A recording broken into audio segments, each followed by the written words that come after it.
Hey there, cats and kitties. I am the Blues Man, Johnny Blues, and with this video, we'll be discussing my thoughts on episode 11 of the anime series, Fune wo Amu, or The Great Passage, for all intents and purposes, the finale episode of this particular series. And man, talk about bitter-sweet way to go out.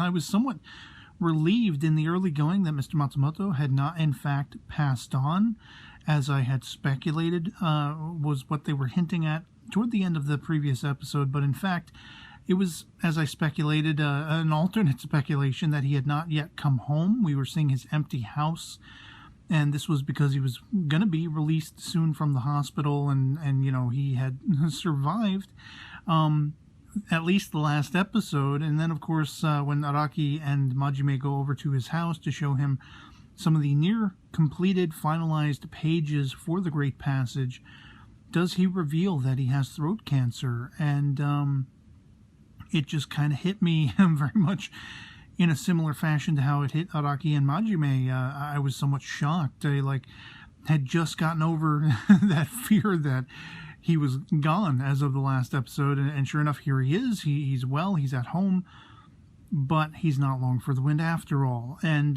so it was like a 1-2 punch of first feeling relief and then feeling really kind of shocked and sad. And as soon as he reveals that, I mean, I knew he would not last the episode. I knew we would see, with his passing on, the culmination of the Great Passage. It's like when one door closes, another yet opens, and that was very much the case. And I like a lot of the dialogue that, as we've seen throughout the course of the entire series, it was all very much in play in this particular episode. The idea of the light to shine the way, the dictionary, the Great Passage, all the work that was put into it was meant to illuminate the passage of life and living through language and you know, what words mean, you know, their definitions, what a dialogue can mean to people, and what words, the various different ways they can be used and all that kind of stuff. I mean, it really illuminated this series as a whole, really illuminated that whole concept of language and being able to discuss things with people. I mean, if you're someone who is watching this video who is a native English speaker or someone who has learned to, you know, understand English and everything like that, we're having a dialogue. You know, when we go back and forth in the comments, whenever we're talking about something, we're illuminating the feelings and the emotions and the thoughts that whatever that thing is, whatever that topic is, inspires and instills within us. And there's a connectivity through that language, through that conversation back and forth. And that's very much what this series has been about. And for it to be the guiding force of what Mr. Matsumoto was about as a character, as a person, for his influences to so have positively, you know, affected everyone around him and made everyone working on this dictionary project, you know, in his absence, they will yet continue on. I mean, it kind of answers one of the things I was questioning from very early on, and again had been sort of a renewed sentiment in the last few episodes, the idea that language evolves, you know, through the evolution of humanity. Language, definitions, words, meanings, and everything like that, dialogue, it, you know, continues to evolve, it continues to move forward in forward steady progression. And doesn't that basically equate to the idea that through revisions and you know, redefinitions, redefining words, doesn't that mean a dictionary, and especially the Great Passage, doesn't it mean it will never actually be complete? Even when it's complete and published, a year may go by, a day may go by, whatever it is, 10 years may go by, and words will continue to evolve. Meanings will continue to shift and take on new meanings. And so there is that sentiment passed on by Mr. Matsumoto before he passes on subsequently, that this work will never be thoroughly complete, but with every generation, with every next sort of generation that comes in and becomes involved, you're passing on the baton, you're passing on the torch. And that's very much what Matsumoto himself did to Araki and to Majime. And he was utmost grateful, as we see by that letter passed on by the end. It's going to be the constant phrase I use with describing this episode, in a bittersweet way, you know, passed on. But the letter he left for the editorial team, and Majime was the first one to be given it. and he got to read. Matsumoto was so ever grateful. He had a renewed sense of seeing this to its completion after having had that renewed sense first meeting Araki, but with Araki bringing on Majime, to see these two men who he considered to be great, conceptualists of language and words and meanings and definitions, all the key components into putting a dictionary like this together.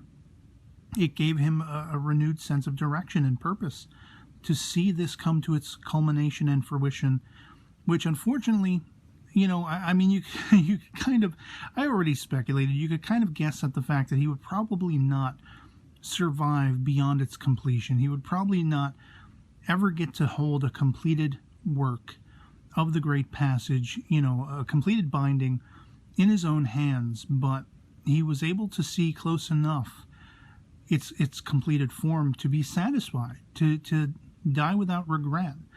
And that's all you could really ask, in the end, if he must go. Hopefully he is satisfied with the work that has been done, and he has been proud of the people who've been working on it with him, and that's very much how he went out.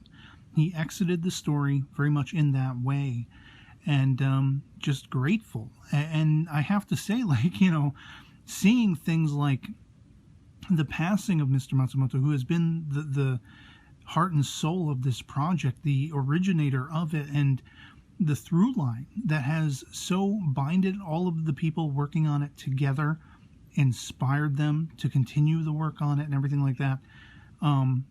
It has been inspiring because the effects that this has had on characters like Majime and Nishioka, bringing them together, creating a bond between them, allowing Majime, as I said very early on, and I've said throughout the course of the series in my episode discussion videos, it allowed Majime to break out of his shell. I mean, toward the end, during the publishing party, Majime is the one up on the stage giving the speech. This is a 180-degree turn from where we found him at the beginning of the series.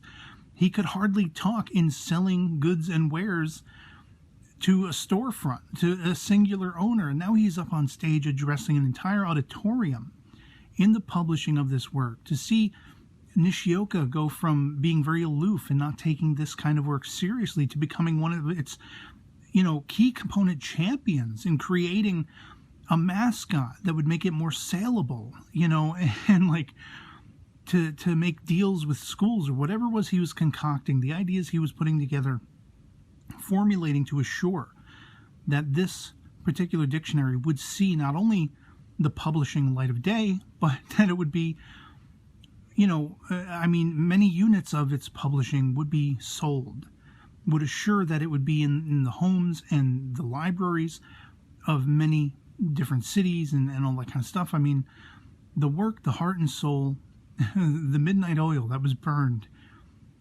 in the creation of this thing, to see these characters come together and work for this common goal and be so inspired by Matsumoto. And in the end, with his loss, does a new chapter begin. I mean, it was, again, the idea of opening and closing doors with the loss of Mr. Matsumoto, the last and eldest generation. Do we get a look in at Nishioka's family? He and his girlfriend, they've been married for a while, as one of you guys pointed out to me in a previous episode discussion video. He had actually been wearing a wedding ring, which had completely gone by my eyes. I had missed that completely. But we see that he and his girlfriend have been married for a time. They now have 2 daughters, his little princesses, and there's some playful ribbing between he and his wife now about, if I had to carry mommy around, the queen around, I would be crushed like a pancake, this stuff. And he's trying to escape out the front door, making her laugh and everything like that. I mean, it was just beautiful. And we see that beauty also represented in the relationship between Majime and Kaguya. They're out going to work, and she sees the newly, freshly bloomed flowers. And they talk about, when you have some downtime, let's go together. Let's kind of have like a picnic. Let's have a day out. Just take in the beauty of nature with each other, because we love each other that much and want to spend as much time with each other as we can. And that's a great soliloquy to what this series has meant to me as a viewer. How attached I've been to the characters, how moved I've been by all of the lengths to which they have gone in the creation of this dictionary, and all the reasonings behind all the heart and soul, all that midnight oil, as they say, that they have burned in doing so. It was all for Mr. Matsumoto. It was a dream that was shared by all of them, and by the end, we see it come to its fruition. The Great Passage is fully published, and onward and upward to the next stage of life do our characters move on.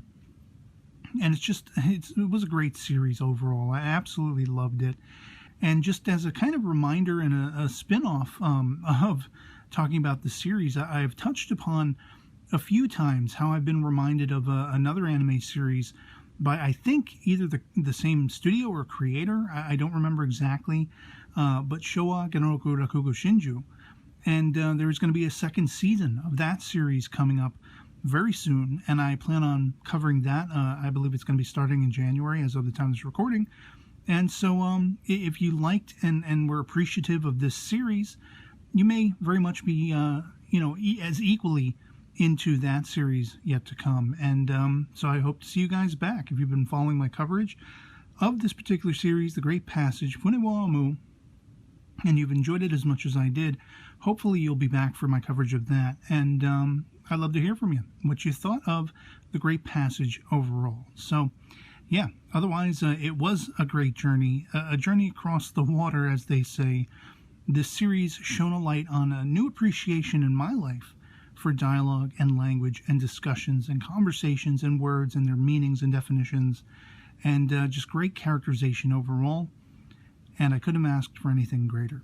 So otherwise, it'll be pretty much it for me on this. Hope this video finds you well, and I'll catch you all later. Peace.